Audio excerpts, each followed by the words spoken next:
Friends, I'm very happy to be here in Memphis on the invitation of my friend Peter Abel and his beautiful wife Alison and their two lovely kids that they have opened their house for my short visit here and enabled me to meet so many of their friends, especially those who are interested in following a spiritual way of life. And those who follow the spiritual way of life, no matter what type of path they follow, are all co-travelers to the same destination. Our destination, if you are on a spiritual path, is always the same. It's our true home where we belong. We have come away from the true home. This is not the place where we really belong. We have come here for a short period. While we are wearing our human bodies, we know it's very short because these bodies we shed away after a short time. In terms of cosmic time, where we talk of billions of years, 100 years, 80 years, 120 years is a very short period. So we are here wearing these bodies for a very short period. And during that period, we have a great opportunity to go back to our true home. And this should be done while we are still in the body, because once we leave the body, we have no idea whether we will have this ability to seek to go to our true home. In order to seek and to find, we have to be having an experience called free will, to make a choice. We know that in other forms of life, there is no choice making. Nobody has the free will to make a choice. But in human form, we have the ability to make a choice. And that free will enables us to seek. And to seek is to be able to find. That's always been the law, that if you can be a seeker, one day you will find. Whatever you seek, you find. Even in this physical world, when we seek something and we put our attention on that, we achieve it. So the secret of finding out our true home and being able to realize it while we are human beings is to seek. Seek in our hearts. Not seek by shouting loudly for it. Because who is going to hear us? When we seek, who hears us? Something inside. The truth is that the reality, our own true kingdom, our own true home, is within ourselves and not outside. The kingdom of God lies within us, never outside. Outside is a created universe. The Creator is inside, not outside. Therefore, if we want to seek, we have to seek inside, not outside. People say, what does it mean to seek inside? Where do we see? What is inside? Well, let's see what we think is our own self at this moment. We have assigned names to ourselves by our parents, by the church, by somebody who has said, call this body of yours by a particular name, and we assume that name and we think that is the self. Somebody addresses us by that name and we respond as if that is ourself. Which means we have totally identified ourselves with a physical body and we think this is ourself. And we think everything that happens is within ourselves. That may be true or may not be true. Maybe we have some other form of life which was pre-existing before we had this physical body. Maybe we have an afterlife in which we have another form which is not this physical body, and therefore we are not sure. We don't remember if we had another form earlier or not, and we certainly don't know what will happen after we die in this physical body. This is all left to guesswork or faith, or somebody's telling us some story about it. But personally we know nothing. Personally we think this body of ours is ourself. If that is true, and even if it is not true, so far as we believe it is true, that this body of ours is ourself, then when we say the kingdom of God is within us, We are talking of inside this body, not outside. We can't be looking out from here and say we are finding out the kingdom. We have made things outside. A whole nature has been created outside. A whole creation exists outside. But the Creator must be inside this body. Now, when we want to explore, is it possible to actually explore what is inside this body? We look at the body. We are constantly looking outside through our eyes, through other sense perceptions, our ears, our touch, smell, taste. We are always using these to look outside. How do we look inside? People say, by prayer you can do it. Close your eyes and look inside. When we close our eyes, it's all dark. At least when we open our eyes, we can see something. When we close our eyes, we're not seeing anything. And all we see is just the color of the lights from outside. And we are still looking outside. By closing eyes, we don't go anywhere else. We're still there. We are still trying to look outside because the only way we know of looking is with these eyes. We close our eyes and still try to look outside. There must be a better way of trying to explore what is inside. And if something is inside this body, where could it be? Supposing we are a spirit form, a soul. Let's, just for the sake of argument, imagine we are a unit of consciousness called the soul, and that is providing life to this body. That is providing life to our mind to think. That is providing the power and energy to our sense perceptions to function. Supposing we believe that we are a spirit or a soul, where would the soul be in this body? Let's explore. Could it be in our hands and our feet? They seem to be the most removed from where we are thinking about it. They seem to be the most removed from where we are asking this question. We come down to the torso, we come to the heart. Ultimately, we discover that where we operate from as a waking human being is from behind the eyes in our head. It's from the brain that we do all these things. So whatever the truth is, it is lying inside our head, in the brain. Would it not be an interesting exploration if we could just go inside our brain and study, are we really there? Is there a soul there? Are we a soul? Can we practically check that out? Would be a great exploration. And now what the mystics and saints have said is, it is possible to do so. They have been saying it for centuries, the same thing.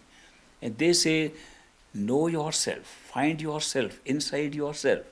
And all they are pointing out is that your real self, your soul, is lying inside yourself in your head. Go behind the eyes.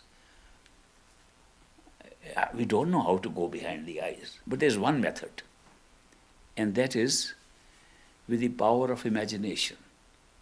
We can imagine any place we want to go to. We can imagine we are on top of this building. We can imagine we are in another city. The power of imagination is a gift given to us. Very powerful gift.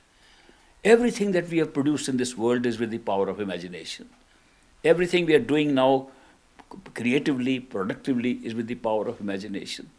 So the power of imagination cannot be underestimated. It cannot be called purely as imaginary thing. The power of imagination leads to concrete action. Can we use the power of imagination to imagine that we are actually sitting in the head?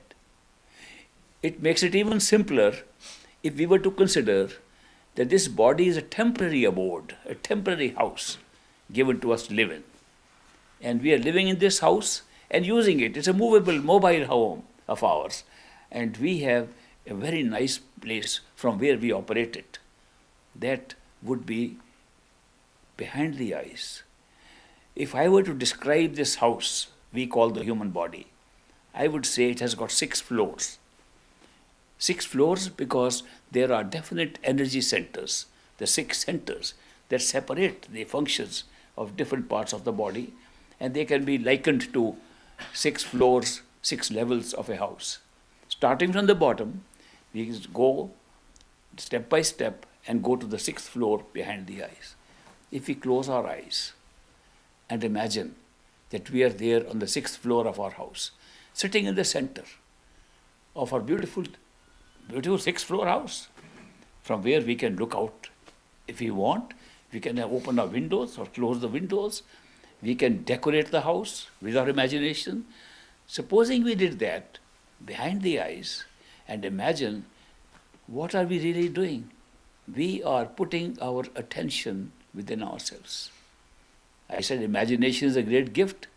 Attention is even more important a gift which we have been given.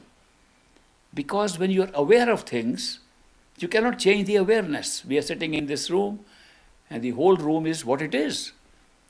Just by looking at the room, we don't change it. Awareness of the room is totally fixed. But we can put attention on one corner of it. We put attention on that picture, put attention on what I am saying, put attention on any person.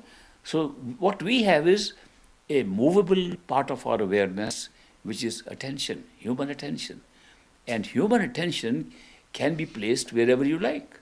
Human attention can be taking you anywhere in the world through imagination.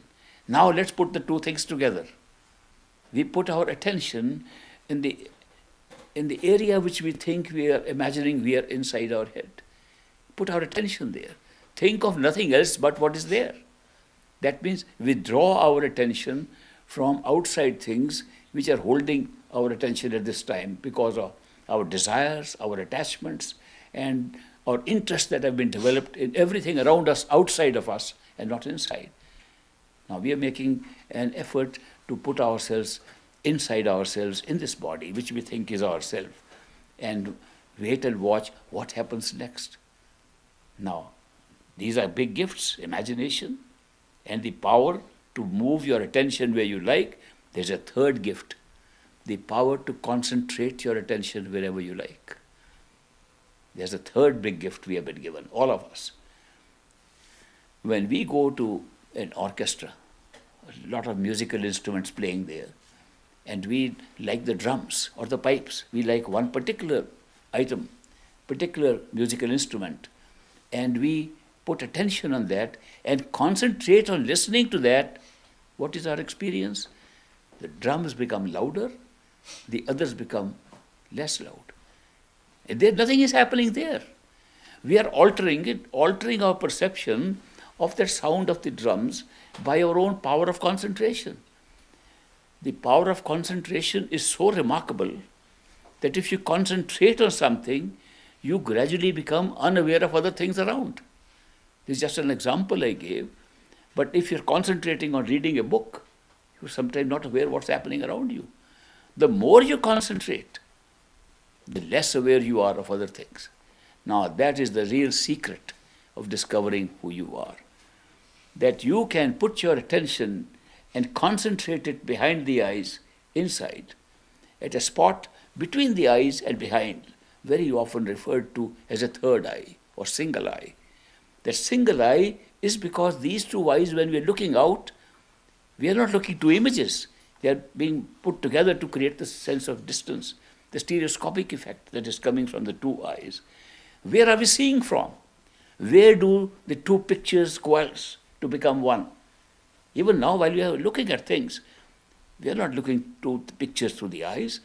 Eyes are being used to draw the images, put them together, and it's being put together behind these eyes in the center. And that's where we always see from. That's where we always think from. That's where we always ask questions from. And that's called the third eye center. It's just a name given because that's the location in the center of our head where our consciousness is operating when we are awake in a physical body. It's a simple way of describing. The single eye, which is behind the eyes, has been likened to a door opening to our own reality. If thine eye be single, thy whole body shall be filled with light. We have heard that. It is absolutely true. It is literally true. If you could really concentrate your attention to your imaginative self behind the eyes, there will be so much light you have never seen outside. This is not somebody's particular privilege to have this experience. Any one of us can have it. It's open to us. The problem has not been that this is not open to us. The problem has been from childhood till our death, we are putting our attention constantly on things outside. We are creating our desires and attachments for things outside. Never cared to withdraw attention to our own self. And by this simple mechanism, which is true meditation, which is true finding out your own self, true introspection. By true introspection, you can put your attention inside and open up the light that is there, and anyone can see them. It's so wonderful to be able to know that there is something far more real than what you're seeing outside. Not only that, you discover that the one who is now moving around in the 6th floor of this building is your own self. It's not somebody else. It's your own conscious self that is moving inside, that's creating that experience inside. And you can have so many experiences. This little head of ours, when we think of this body, it's a small space. Now put your attention there and concentrate, what will happen? When you concentrate, you become unaware of other things. First you become unaware of where you are. Then you become unaware of where your hands and feet are. See serious meditators, how they go about it. When you are concentrating your attention behind, you don't know where your hands are, where your feet are. You forget, ultimately you forget your whole body where it is. Then where are you? When you become unaware of your body, you become totally aware of what is happening inside. And that becomes your reality and yourself. That is the first step that you can discover. This body is not yourself. That there is something inside. And that operates independently of the body. We're just using it temporarily. It's a big discovery of the first level of our own self besides this body. After that, we know that the body is temporary. The name given to the body was temporary. We are here for a temporary use in order to have a physical, material experience. That's the only purpose of this body. Of course, the bigger purpose of life is that in this body, while the other self is installed into it, embedded into it, we have the strange experience of free will, that we are making our own choices, which enables us to seek, even to find out who we are inside. So there's a great use of having a physical body like that. It's not merely meant to be used for being born, eating, drinking, having sex, making kids, getting old and dying. Surely that could not be the purpose. This is the same thing that's happening to all animals. It's happening to all forms of life. There must be some distinction between a human body and all other forms of life. They have no choice. None of the other forms of life have the deliberative choice. Deliberative choice means to be able to think, should I do it or not do it? Is it right or is it wrong? The whole moral code is missing. A friend of mine wrote to me the other day from Israel, and she is practicing different kinds of meditations there. And she said she has a dog, and she feels the dog has the same sense of choice making like a human being has. She says, I don't see any distinction. You say only human beings have that deliberative choice. My dog looks at it. If I offer 2 kinds of food, the dog looks around and then decides which one to take. Where's the difference? I said, difference is the dog goes by its taste. Dog never says, is it evil? Is it good? Is it moral? Nobody else does it. No other form of life does it except a human being. The whole role of morality, the whole role of being able to distinguish between good and evil is only the exclusive privilege of a human being. And that is exactly the privilege which enables us to choose that is good, to choose which is wise, to choose which is the best thing for us.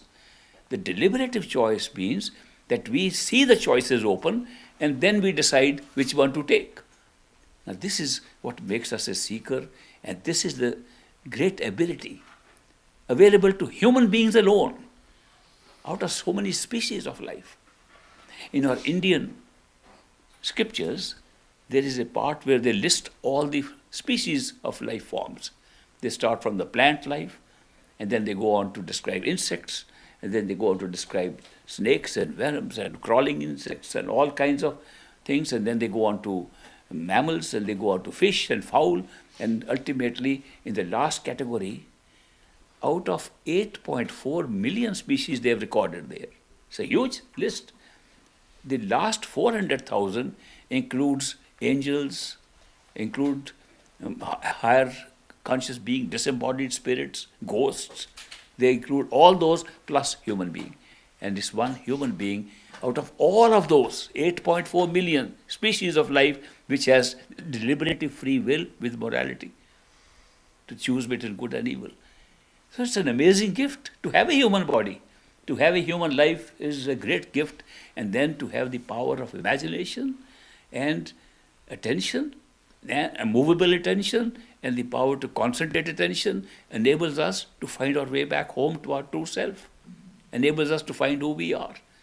Now, I just mentioned that if we practice this kind of meditation and withdraw our attention within, we will become unaware of the body and discover we have a body. If we can stay long enough in those states regularly, we will be able to recall things that happened to that body inside, which did not happen to this physical body. For example, you'll be able to find out what happened 200 years ago to yourself. This body doesn't exist for that long, and you are recalling events that happened 200 years ago. People go to get past life regressions, and somebody tells them, "Oh, you were previously in a certain previous body, and you did this in a past life." Some people believe it, some people don't believe it. But when you have your own experience, that there is something inside you which can recall what happened, and recall that you were not this body, but you were something else. And to be able to get your own personal memory back is the greatest proof of a pre-life and an afterlife. There is no doctrine to prove it. There is no external belief system to prove it. The best is a personal experience of going within and finding out who we are. You will also notice that the power of seeing belongs to the inner self, not to this self. How do we see by imagination? If these eyes were the only one that were seeing, can we imagine and see something? Can we imagine and see something that we remember earlier, or can we imagine and see things that we have never seen? The power of imagination provides for that. So seeing is not seeing with these eyes. Seeing is something more than that. Hearing is something more than hearing with the ears. All the five senses that we are using in order to have the perceptions of this universe are available to us even without this body. The truth is that the inner body contains all the sense perceptions. It is actually made up of only sense perceptions. There's no matter. There is no physical molecules or atoms in that. But it is functioning like this body. It's similar to that body. You can imagine when you want to walk around in that inner space, which expands. When you become unaware of this body, that whole space in the head expands into a universe. And you can fly and go anywhere there. It's a very interesting experience. I'm not talking of an experience people have psychically or with their heart chakra or some yogas to have out-of-body experience connected with a silver cord to themselves and still thinking this is the reality, and we had an out-of-body experience, we rush back to be real in the physical self. Not that. I'm talking of being unaware of this body through withdrawal of attention to behind the eyes and opening up the secret of who you are inside. And this can be done by anybody. This is, in fact, has been the message, the spiritual message of all religions, which said, discover yourself within yourself. This is not something that you can be calling it a religion. It is something that is all religions say that's how you can find the truth. It's a method of applying your religion within yourself. But there are some more fundamental truths that can be revealed by just this process of going within. You can go within yourself in this body and make yourself unaware of it and discover the truth. You can go inside your other bodies also. You can even go within your sense perceptions and find out they were also created form around you. That is not your real self. You can keep on moving like this till you discover that your own reality is the totality of consciousness, the creative power. That creative power that created all these covers upon ourselves and created all the universes around us through these covers and through these methods of perception. When you reach the destination and find you are the totality of consciousness, you are one. And all these were dream-like sequences that were created, and the one became the many because of that process. It's a self-discovery we can do while we are human beings. That creative power, which creates everything, including all our experiences, including all of us, there is no language to describe it. No language in the world has been able to describe something out of space and time. There is no space, no time, only that creative power. For want of any language, for want of any word, we have been calling it the Word. In the beginning was the Word, and the Word was with God, and the Word was God. How best could you describe it? There's no other description that the creative power itself was created by a power which we can't describe except by calling it the Word. It's not only the Christian Bible that says that. The Hindu Rig Veda describes the same thing almost as a translation of John's Gospel. The first few verses of John's Gospel are translated into Sanskrit, where it says, in the beginning was the sound, the Nad. The Nad was the creative power, the Nad was the creator. These are translation. You go into other traditions and you find same thing said. What is this creative power that we can't describe except call it the Word? And how does it manifest? We say that if Son of God, if somebody having the awareness of that state comes as a human being, we say Word made flesh. That the same power becomes flesh. We are all made with the same power as human beings. Can we tap into that too? Yes, we can. We have the ability and opportunity and a privilege as human beings to tap right up to what the Word is. The secret is that the Word, being the creative power, never leaves us, no matter what the experiences are. The Word continues to manifest in us, no matter where we are, what form we take. It is not dependent on the form we have taken. There was a Chinese philosopher. His name was Fa Hin. He had a dream. In the dream, he felt he was a butterfly. And he flew about in a garden, flapping his wings and going from flower to flower. But then he saw the flowers were so beautiful. They had such radiant color. There was light coming out of those flowers. They were illuminated. He had never seen such beautiful flowers. He said, this must be heaven. I must be really in my own true home in heaven. And then he woke up and he said, that was such a more real experience in my dream compared to this one. Am I really Fa Hin, the philosopher? Or am I really a butterfly having an experience as a dream that I am Fa Hin, the philosopher? What's my reality? The butterfly or this? The experience of the butterfly was more real than the experience of this philosopher. He told his friends, he said, I had a very strange dream that I was a butterfly and I was flying in a garden and I saw such beautiful real things, more real than this world. The friends said to him, Fa Hin, don't be stupid. You are a human being. You cannot be a butterfly. You are not a butterfly. You just had a dream in which you saw a butterfly. He said, I never saw a butterfly. I was a butterfly. He said, how did you know it was you? If you are not even a human form and you butterfly, how did you know it was you? He said, I know the self was the same.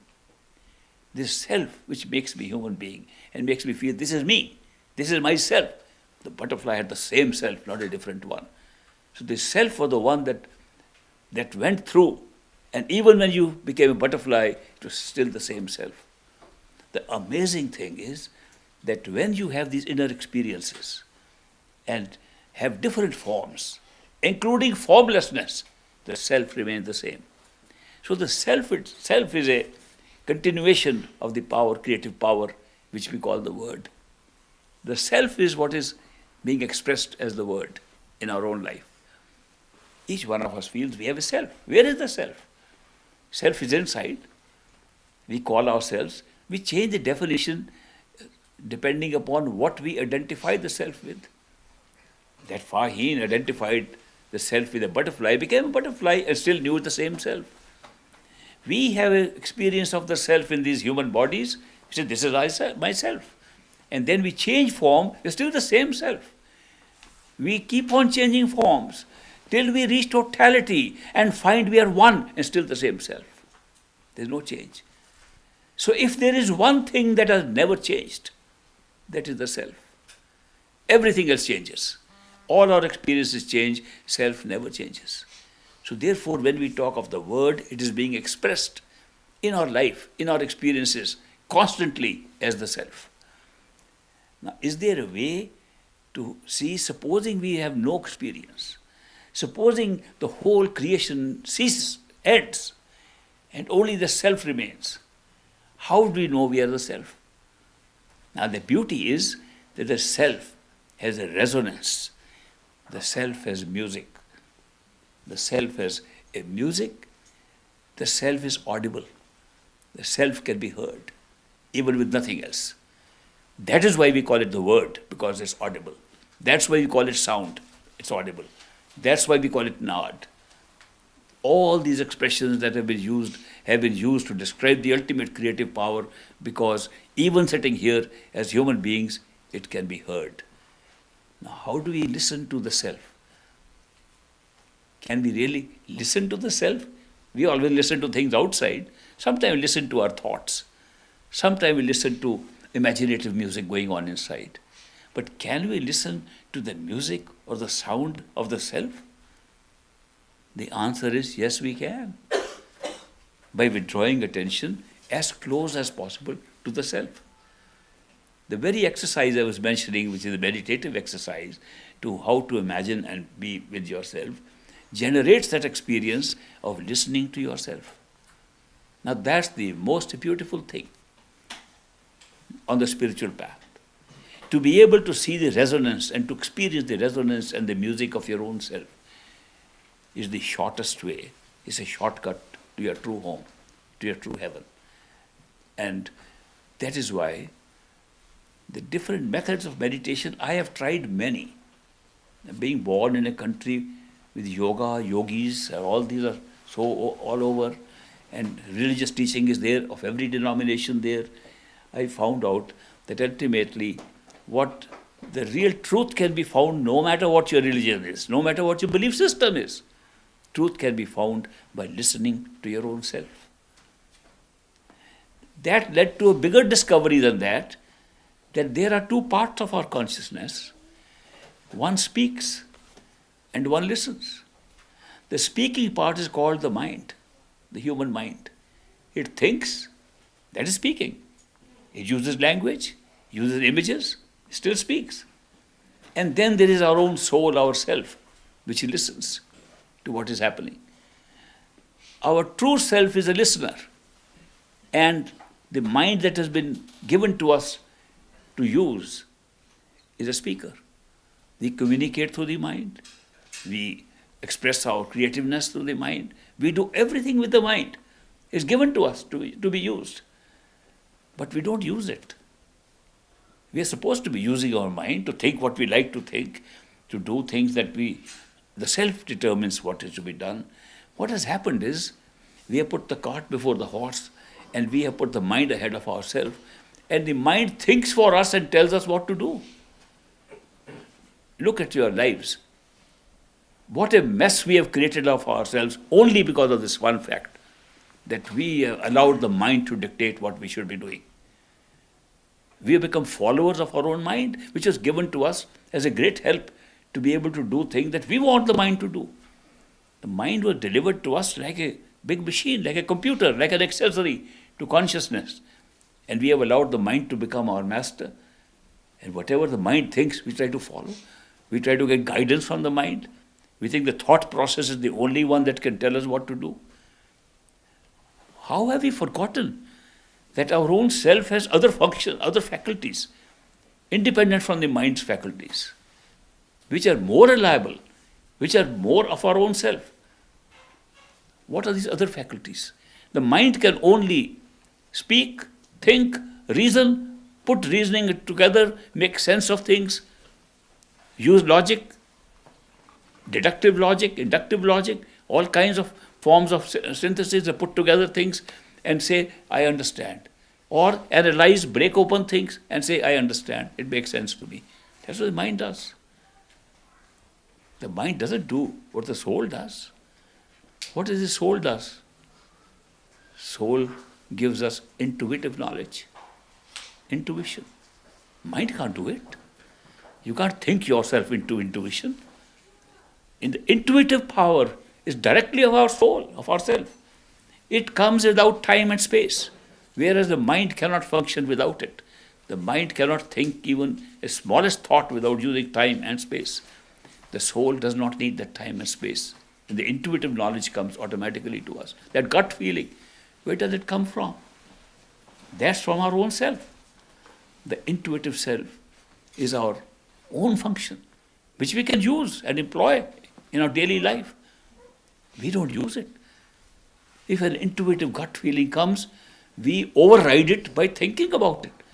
We give more credence to what the mind can do and take it higher level of truth than our own intuitive self. Therefore, we are living lopsided. We should have been using the power of our soul, the intuitive knowledge, the gut feeling we get, make decisions on that basis, and make the mind work them out. Tell the mind, now carry this thing out. Would have been a totally different life. Our life can change from today if this change is made by us. There's another function. The soul alone is performing.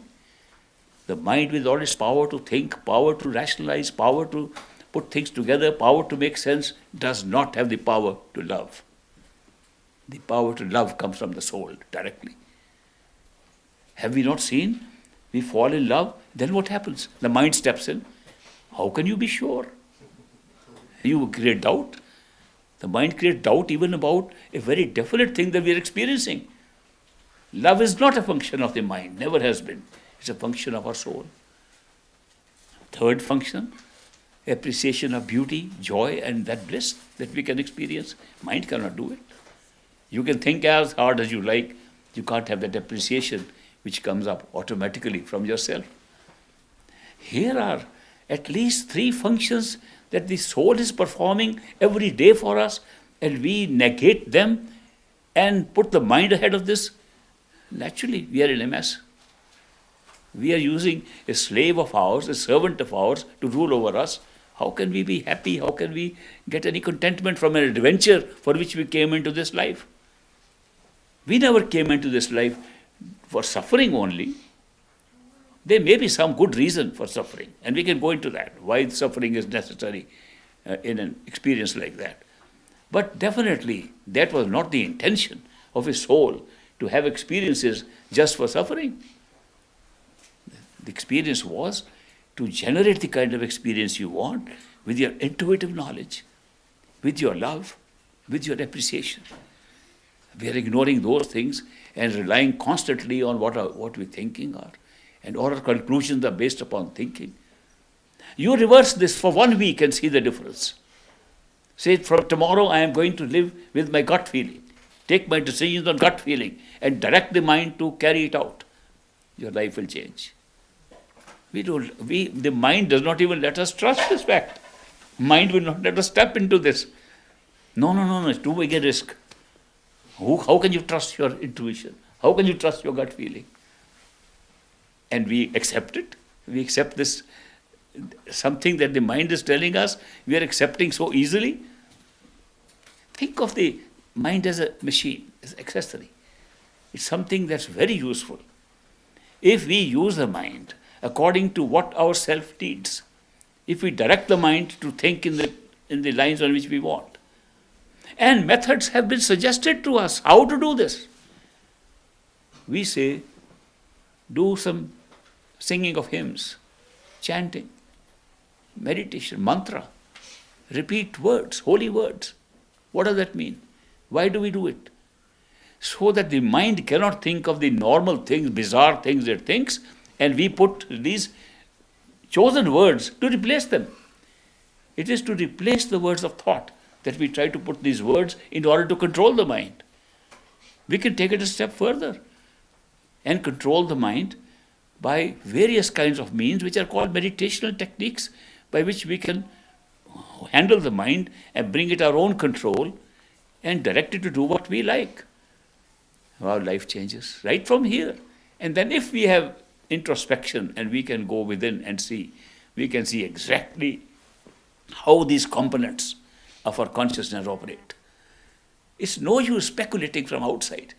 It is no use sitting outside and having a big debate on it. We have had too much debate. There's a great debate going on for centuries on whether, when we look at a tree, are we creating the tree and looking at it, or the tree is real and therefore we are looking at it? Look at this debate. It's not ended. The materialists say there is an empirical outside world existing, and without that you can't have any perception. That you can only perceive what is actually existing outside. The idealists say, no, how does perception take place? Where are you seeing things from? Look at a simple example of vision, sight. Because I took the example of a tree. Is the tree there because it is there and then you are looking at it? Or are you looking and creating a tree and therefore it is there? Let's see what science says about the power of vision, of the physical eyes. Says the tree has to be there and light must fall upon it. In the darkness you can't see it. Light must fall upon the tree, and near parallel rays it must come to your physical eyes, and there it must enter the eye and through the aqueous and vitreous humor and the lens inside form an inverted image on the retina. This is the biological scientific explanation. The retina is an extension of the optic nerve, and the optic nerve carries it to the optic center in the brain, and if you are conscious, you can see the tree. That's the process. They describe this process in very great detail, that the process of seeing a tree takes place when you are conscious. Supposing you're not conscious, the eyes can be open, you don't see it. Ultimately, when you are conscious and the brain optic center receives this message, receives the necessary signals, then you see. Imagine for a moment, supposing the retina of a human being in the eye had the power to make images and made an image of a tree. It would send the same signal all the way up. You see a tree as you see now. The fact the tree is at a distance is because you're using two eyes. But if the retina can make pictures, you will see the tree exactly. Now forget about the retina. Supposing the brain, optic center of the brain can make these pictures, you will still see the tree exactly as it is. Even forget that. Supposing consciousness that is eventually picking up this picture, the consciousness can create, which it has power of imagination, we already know. Supposing consciousness can create a picture of a tree, it will transmit instantly the same image on the optic nerve to the retina. It will create the same picture of the tree outside. Which is the causal direction? Tree to seeing or seeing to tree? Debate is going on for thousands of years on this. Why? Because the simple answer would be whatever comes first would be the cause. If the tree comes first and then we see it, then we would say the tree has to be there to see it. But if we see the tree and then we can project a tree outside, we know we are creating a tree. The truth is there is no time gap between the tree and the seeing of the tree. Not even a nanosecond. They're simultaneous. Because they're simultaneous experiences, we have never been able to determine which is the causal direction. Are we creating trees? Are we creating the whole universe ourselves and just experiencing it? Or universe has been created independently? We just came for a short visit for 100 years. The debate continues because we debate outside. We don't go inside to see what is consciousness. We don't go inside to see how the system operates. And yet there is a method available by which you can go inside and verify yourself what happens. And that method is how to withdraw your attention within yourself and practice it, and you get the secrets of this creation known to you. Of course, the secrets of creation will reveal to you that everything has been created from consciousness. Consciousness is the creative power. Consciousness is a power which is also being expressed as our self. Consciousness is the power that creates the feeling of self, which remains the same self no matter what our form, or even if there is no form. And that's the ultimate source of our all experiences. And that is what we discover if we go back to that state, which I call our true home. I think that is where we belong. That's where we came from. That's where we really belong. We came for experiences here. And haven't we had enough? I think if you look at our lives, we have had enough of it. Only that person becomes a real seeker of the truth and looks for truth within himself, who says, I'm fed up with this. I've had enough. Once a friend of mine came, he said, look, you are telling people to go and search for truth inside. I'm very happy outside. I've got a lot of money. I've got a nice house, nice car, nice family, and I enjoy myself. Why should I go inside? I don't have to. Sorry, you're not the fit candidate for this kind of thing. You should enjoy your life. 1 week later, he came and cried. His life was miserable. He had been ditched by 2 women first, and he then had been lost something there, and he said, I am in such great misery. I said, what happened in 1 week? In 1 week you changed so much. See, we just make believe these things. They don't give us happiness. If you look around this world, go around and find out. Spend 2 days, 3 days in the home of a person who looks happy and who you think is happy, and you'll find out the truth. There is so much misery and unhappiness. Is this our home? Could this be our home? Is that the nature of our consciousness, to be having this kind of suffering? Not at all. Then what's the reason for this suffering? The reason is simple. I just mentioned in the beginning, the power of consciousness, the power of the self, to experience intuition, intuitive knowledge, love, the power to feel being loved and loving. That special function is only a spiritual function of the soul. And the power to appreciate. Now let's look at the third. We didn't discuss too much. What's the third one? If we are living in our own true home where there is no duality, there is no suffering, there is no unhappiness, would we appreciate it? Isn't consciousness built to have appreciation or even experience based upon opposites? Don't we over here have all experiences in consciousness only because there are opposites existing? We see this light here. Imagine for a moment if there was no darkness at all. Whether we open our eyes or close our eyes, that there is always light. Do you know we would never have seen it? We wouldn't even know it exists. Darkness came and made light visible to us. And therefore, if there was no unhappiness in this world, would we ever had an experience of happiness? You will notice every experience we are having is based upon pairs of opposites. Now, our true home is beyond pairs of opposites. How do we appreciate it?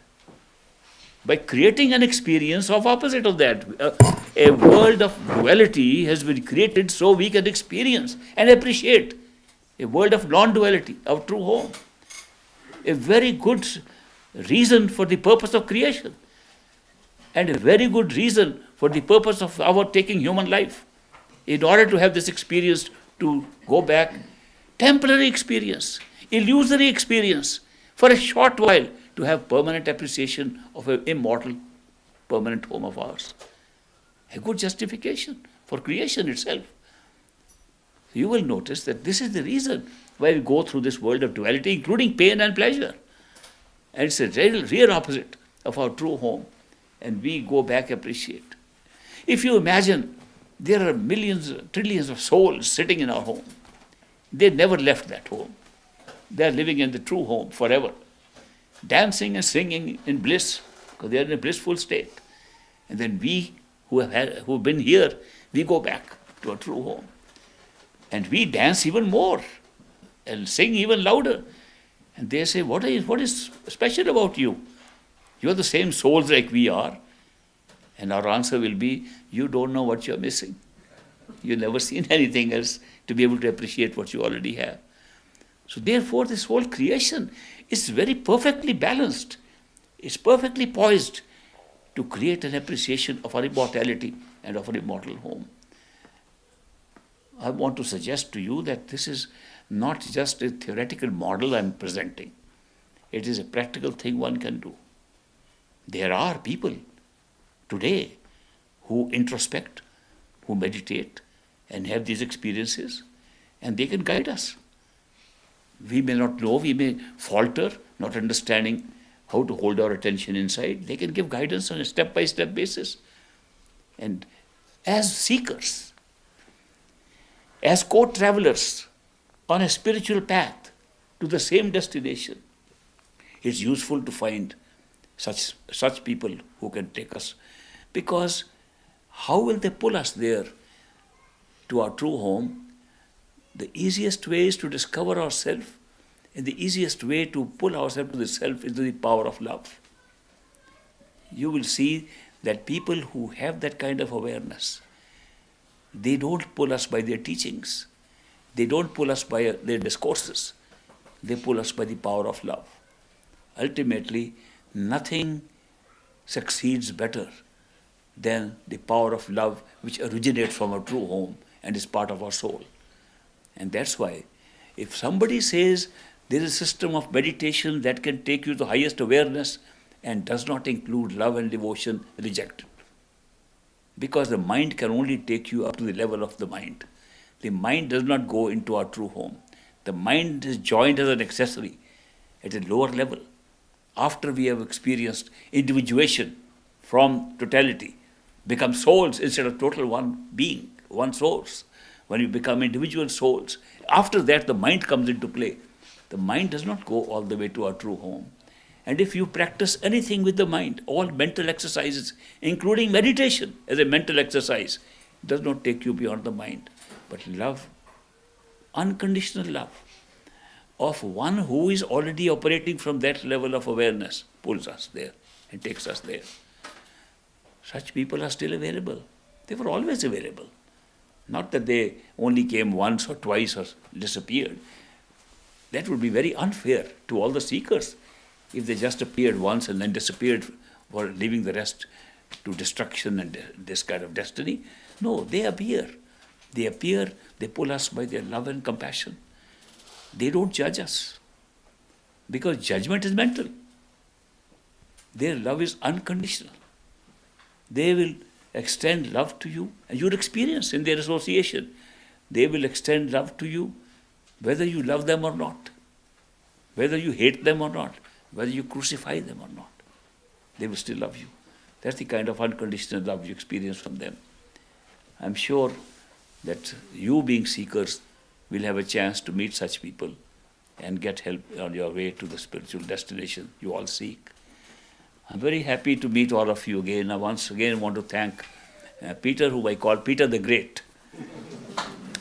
Thank you, Peter.